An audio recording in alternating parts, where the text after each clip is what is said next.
Welcome Social Science, Chapter 13, Sultans of Delhi, Question Answer, Part 4. Exercises. Discuss in groups and answer.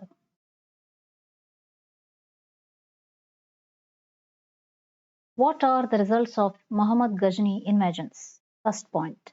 3 centuries after Arab invasion, Muhammad Ghazni attacked India. Second point. Of Turkish origin, Muhammad was the Sultan of Ghazni, a small kingdom in Afghanistan. Third one. He invaded India for 17 times, looting and destroying prosperous cities and wealthy temples. Fourth one. Among such temples included Sri Krishna Temple at Mathura, Uttar Pradesh, and the rich and sacred temple of Somanatha, Gujarat. Second one. What were the achievements of the Muhammad Ghori?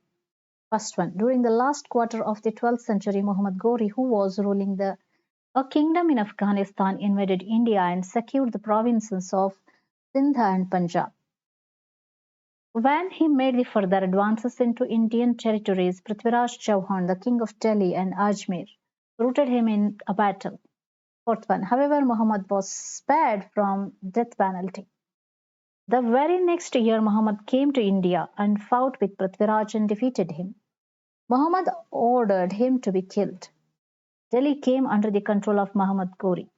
Before returning to Afghanistan, he transferred the conquered territories to his general by name Qutbuddin Aibak. Aibak started ruling as a Sultan of Delhi. Third question. State the achievements of the Qutbuddin Aibak. First one. Qutbuddin was the first Sultan of Delhi. Second point. He had originally been a slave, hence the dynasty founded by him is known as Slave Dynasty. Third one. He strengthened the Turkish rule in India by defeating his enemies. Fourth one. To mark his victory, he started destructing Qutub Minar at Mehrulai near Delhi. Fifth one. Later it was completed by Sultan Iltutmish. Fourth question. State the policies of the Alauddin Khilji and their results. First one. Policy. Alauddin introduced several reforms in administrative, military and economic fields. Second one. He regulated the price of the goods commonly consumed. Third one. He banned consumption of liquor and gambling in Delhi. Fourth one. The guilty were severely punished. Fifth one. Why did the policies of Muhammad bin Tughlaq fail? 1. One such experiment was the transfer of capital from Delhi to Devagiri, Maharashtra. Second, he was the view that the capital should be centrally located.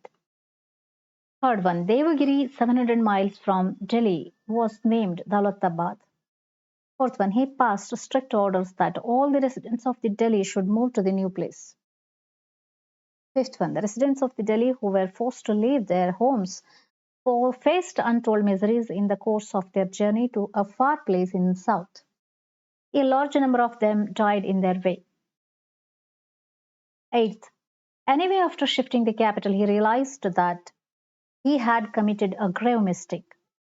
Ninth one, so he ordered reshifting of the capital and the people to Delhi.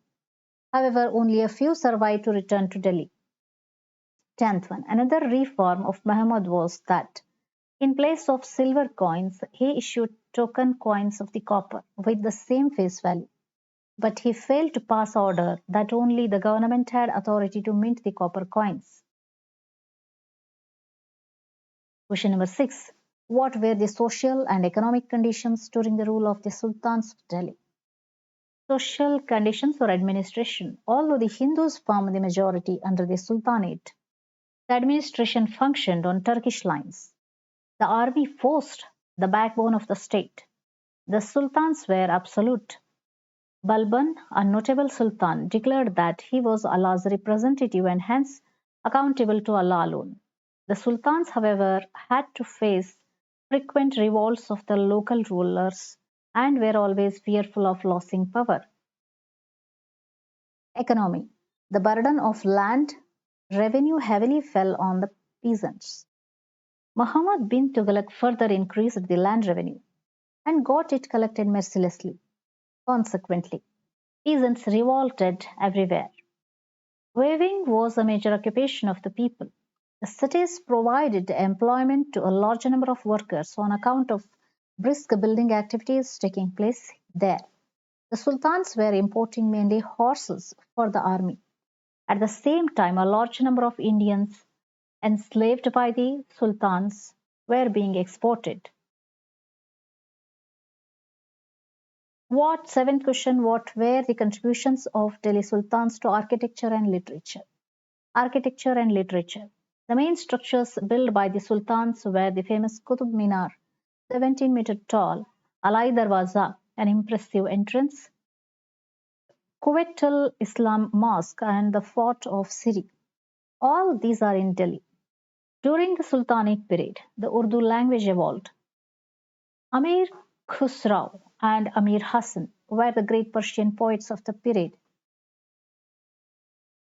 Amir Khusrau was a great musician and evolved musical instruments such as tabla, sitar, and others.